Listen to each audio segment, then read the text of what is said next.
Hi all, welcome to competitive crack. ഞാൻ Chikkumon Philip.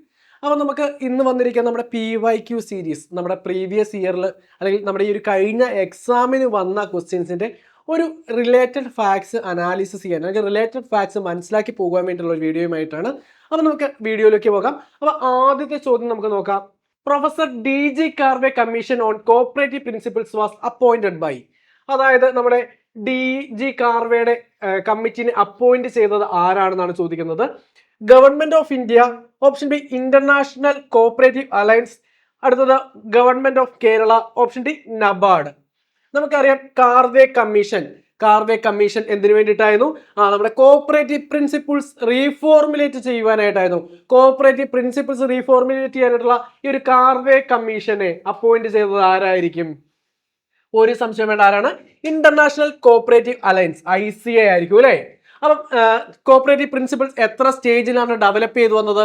4 സ്റ്റേജസിലാണ് നമ്മുടെ ഈ ഒരു പ്രിൻസിപ്പിൾസ് ഡെവലപ്പ് ചെയ്തു വന്നത്. അതുപോലെ DG കാർവേസ് പ്രിൻസിപ്പിൾ അല്ലെങ്കിൽ പ്രിൻസിപ്പിൾ ഓഫ് ഗ്രോത്ത് എന്നറിയപ്പെടുന്ന പ്രിൻസിപ്പിൾ ഏതാണ്? Corporation among cooperatives.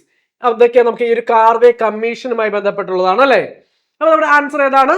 International cooperative alliance, ICA. എന്നാണ് വന്നത്? 1895 ICA വന്നത്. ICAയുടെ ഹെഡ്ക്വാർട്ടേഴ്സ് എവിടെയാണ് സ്ഥിതി ചെയ്യുന്നത്? ബ്രസൽസ് ഇൻ ബെൽജിയത്തിലാണ്. അതുപോലെ ICAയുടെ ഒഫീഷ്യൽ ലാംഗ്വേജസ് എത്രയാണ്? 5 ഏതൊക്കെയാണ് ഒഫീഷ്യൽ ലാംഗ്വേജസ് ആയിട്ട് വരിക?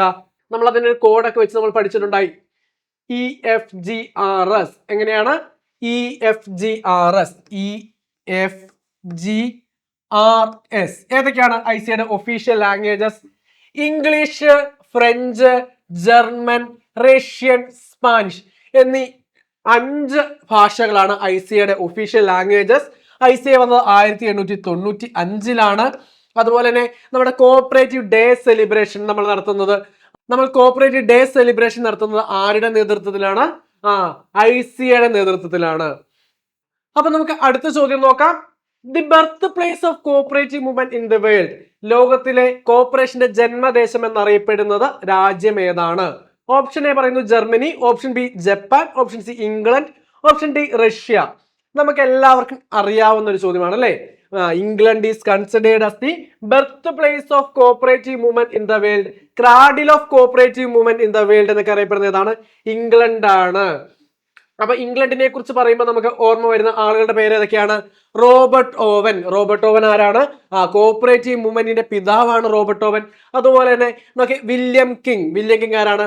നമ്മുടെ കോപ്പറേറ്റീവ് എഡ്യൂക്കേഷന്റെ ഫാദർ ആണ്. അപ്പം നമ്മുടെ ജർമ്മനി എന്ന് പറയുന്നത് എന്തിന്റെയൊക്കെ ജന്മദേശമാണ്? Cradle of credit cooperative movement, അതുപോലെ തന്നെ birth place of land mortgage ബാങ്കുകൾ എന്നൊക്കെ അറിയപ്പെടുന്ന ഏതാണ്? ജർമ്മനിയാണ്. അപ്പൊ നമ്മുടെ കോപ്പറേറ്റീവ് മൂവ്മെന്റിന്റെ ജന്മദേശം ഇംഗ്ലണ്ട് ആണ്. അടുത്ത ചോദ്യത്തിലേക്ക് നമുക്ക് പോകാം. അടുത്ത ചോദ്യം നമുക്ക് നോക്കാം. One of the major trust area financed by NCDC finance ചെയ്യുന്ന മേജർ ട്രസ്റ്റ് ഏരിയ ഏതാണെന്നാണ് ചോദ്യം. ഫണ്ടിങ് ക്രെഡിറ്റ് സൊസൈറ്റി ഉണ്ട്, option B integrated cooperative development project ഉണ്ട്, option C loan to cooperative societies without government guarantee, option D working capital grant. NCDCയുടെ full form എന്താണ്? National cooperative development corporation എന്നാണ് NCDC വന്നത്. നിങ്ങൾ എല്ലാവരും ഒന്ന് കമന്റ് ബോക്സിൽ ഒന്ന് ഇട്ടേക്കണം. അപ്പം ഇവർ ഫിനാൻസ് ചെയ്യുന്ന അല്ലെങ്കിൽ ഇവരുടെ മേജർ ട്രസ്റ്റ് ഏരിയ ഏതാണെന്നാണ് ചോദ്യം. ആൻസർ ഏതാണ്? Integrated cooperative development project. നമ്മൾ ഈ ഒരു പേര് കേൾക്കുമ്പോൾ നമുക്ക് എന്താണ് അതിന്റെ ഷോർട്ട് ഫോം ഓർമ്മ വരും അല്ലെ? എന്താണ്? ICDP. നമുക്ക് പ്രീവിയസ് ഒരുപാട് വന്നിട്ടുള്ളതാണ്. എന്താണ് ICDPയുടെ full form? Integrated cooperative development project എന്നതാണ്. ആദ്യമായിട്ട് ICDP പ്രൊജക്ട് വന്നത് എവിടെയാണ്? Nadia district in West Bengal. ആദ്യത്തെ ICDP പ്രൊജക്ട് എവിടെയായിരുന്നു? നാദിയ ഡിസ്ട്രിക്ട് ഇൻ വെസ്റ്റ് ബംഗാളിലാണ്. അതുപോലെ കേരളത്തിലെ ആദ്യത്തെ ICDP പ്രൊജക്ട് എവിടെയായിരുന്നു? വയനാട് ജില്ലയിലാണ് അല്ലേ. അപ്പൊ ഇത്രയുമാണ് നമുക്ക് NCDCയും ICDPയുമായി ബന്ധപ്പെട്ട് പറയാനുള്ളത്. അപ്പൊ നമുക്ക് അടുത്ത ചോദ്യത്തിലേക്ക് പോകാം. നമുക്ക് അറിയാം CSEB എക്സാം നമുക്ക് ഓരോ 3 മാസം ഇടവിട്ട് അല്ലെങ്കിൽ ഒരു 6 മാസത്തിന്റെ ഗ്യാപ്പിൽ നമുക്ക് എന്തായാലും എക്സാം വരാറുണ്ട്. ഇപ്പം നമുക്കറിയാം 3 എക്സാമുകളുണ്ട്. അടുത്ത നോട്ടിഫിക്കേഷൻ നമ്മൾ ഡിസംബറിലേക്ക് എക്സ്പെക്ട് ചെയ്യുന്നു. അപ്പം ഈ ഒരു എക്സാമിന് കൃത്യമായി നിങ്ങൾക്ക് മനസ്സിലാക്കി, നമ്മുടെ പുതിയ സിലബസ് മനസ്സിലാക്കി, അതിൻ്റെ അകത്ത് ഏറ്റവും കോർ ഏരിയാസ് കൃത്യമായിട്ട് പഠിച്ചുകൊണ്ട് പോകുവാനായിട്ട് നമ്മൾ പുതിയ ബാച്ച് സ്റ്റാർട്ട് ചെയ്യുകയാണ്. നമ്മൾ 3 മന്ത് ബാച്ച്. കംപ്ലീറ്റ് ആയിട്ടുള്ള സിലബസ് കവർ ചെയ്തുകൊണ്ട് ഡെയിലി എക്സാമുകൾ അതുപോലെ വീക്ക്ലി എക്സാമുകളൊക്കെ ഉള്ള ഒരു ബാച്ച് ആയിരിക്കും നമ്മുടെ ഒരു 3 month ബാച്ച് എന്ന് പറയുന്നത്. അപ്പോൾ ഇതിന്റെ അഡ്മിഷൻ നമ്മൾ സ്റ്റാർട്ട് ചെയ്തിട്ടുണ്ട്. അഡ്മിഷൻ എടുക്കാൻ താല്പര്യമുള്ള എന്ത് ചെയ്യണം, നമ്മുടെ ഒരു ബോർഡ് നമ്പറിൽ കോൺടാക്ട് ചെയ്യണം. അപ്പം അതുപോലെ നമ്മൾ നമ്മുടെ കമന്റ് ബോക്സിലും അഡ്മിഷൻ എടുക്കാനുള്ള നമ്പർ കൊടുത്തിരിക്കാം. അപ്പം നമ്മുടെ കോഴ്സിനെ കുറിച്ചും കൂടുതൽ ഡീറ്റെയിൽസ് അറിയാനായിട്ട് ആ നമ്പറിൽ ഒന്ന് കോൺടാക്ട് ചെയ്താൽ മതി. ഞാൻ പറഞ്ഞ പോലെ നമ്മുടെ ലൈവ് ക്ലാസ്സുകൾ ഉണ്ട്, റെക്കോർഡഡ് ക്ലാസ്സുകളുണ്ട്, അതിന്റെ PDF നോട്ടുകൾ, അതുപോലെ തന്നെ സ്പെഷ്യൽ മെന്റർഷിപ്പ് പ്രോഗ്രാം ഉണ്ട്, ഡെയിലി എക്സാം, വീക്ക്ലി എക്സാം, അങ്ങനെ ഒരുപാട് ഫീച്ചേഴ്സുമായിട്ടാണ് നമ്മുടെ ഈ ഒരു ബാച്ച് വരുന്നത്. അപ്പോൾ ആരും ഈ ഒരു അവസരം മിസ്സാക്കാതെ ഉടനെ തന്നെ അഡ്മിഷൻ എടുത്ത് അടുത്ത എക്സാമിനുള്ള തയ്യാറെടുപ്പുകൾ ഇപ്പോഴേ നടത്തുക. അപ്പം അടുത്ത ചോദ്യം നമുക്ക് നോക്കാം. The international cooperative day is celebrated on the first Saturday of dash every year. അതായത് നമ്മുടെ കോഓപ്പറേറ്റീവ് ഡേ സെലിബ്രേഷൻ നടത്തുന്നത് ഏത് മാസമാണെന്നാണ് ചോദ്യം. നമുക്ക് എല്ലാവർക്കും അറിയാം അല്ലെ, ഏത് മാസമാണ്? ജൂലൈ മാസം, ഫസ്റ്റ് സാറ്റർഡേ ഓഫ് ജൂലൈയിലാണ് നമ്മൾ നമ്മുടെ കോഓപ്പറേറ്റീവ് ഡേ സെലിബ്രേഷൻ നടത്തുന്നത്.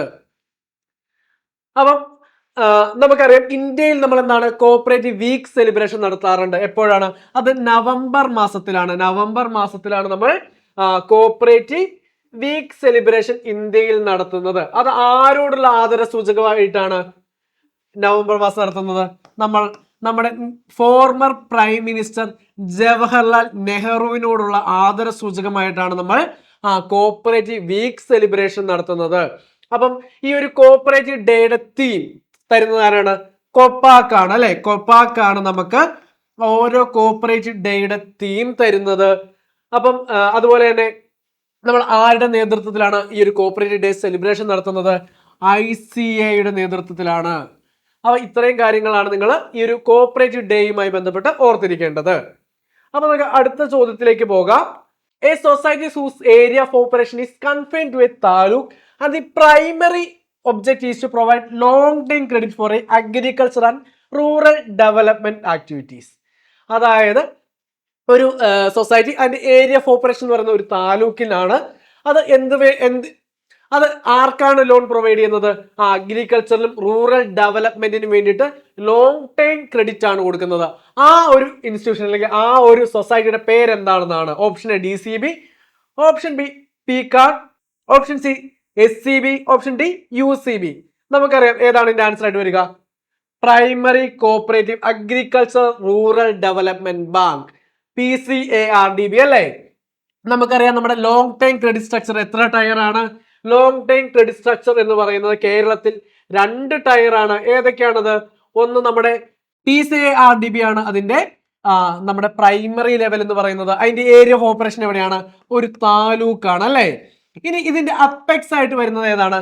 Kerala state agricultural rural development bank, KSCARD bank അല്ലെ, KSCARD ബാങ്ക്.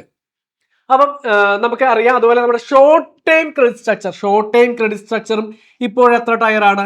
2 ടയർ ആണ്. അതിന്റെ പ്രൈമറിയിൽ ഏതൊക്കെയാണുള്ളത്? പാക്സ് ഉണ്ട് അല്ലെ. അതിന്റെ അപ്പെക്സ് ഏതാണ്? കേരള ബാങ്ക്. അപ്പൊ നമുക്ക് ഷോർട്ട് ടൈം ക്രെഡിറ്റ് സ്ട്രക്ചറും ലോങ് ടൈം ക്രെഡിറ്റ് സ്ട്രക്ചറും കേരളത്തിൽ 2 ടയർ ആണ്. Short time credit structure PACS primary ലെവലിൽ വരുന്നു, അതുപോലെ കേരള ബാങ്ക് അതിന്റെ അപ്പെക്സ് ആയിട്ട് വരുന്നു.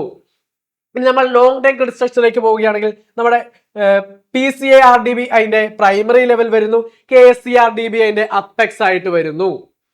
അപ്പൊ ഇന്നത്തെ ക്ലാസ്സിൽ നമ്മൾ നമ്മുടെ ഈ ഒരു ലാസ്റ്റ് നടന്ന CSEB എക്സാമിന്റെ കോഓപ്പറേഷനിൽ നിന്ന് വന്ന വളരെ ബേസ് ആയിട്ടുള്ള കുറച്ച് ചോദ്യങ്ങളാണ് ഡിസ്കസ് ചെയ്തത്. ഇതുപോലുള്ള യൂസ്ഫുൾ വീഡിയോസ് കാണുന്നതിന് വേണ്ടി നമ്മുടെ ചാനൽ സബ്സ്ക്രൈബ് ചെയ്തേക്കുക. അപ്പൊ നമുക്ക് മറ്റൊരു വീഡിയോ കാണാം. താങ്ക്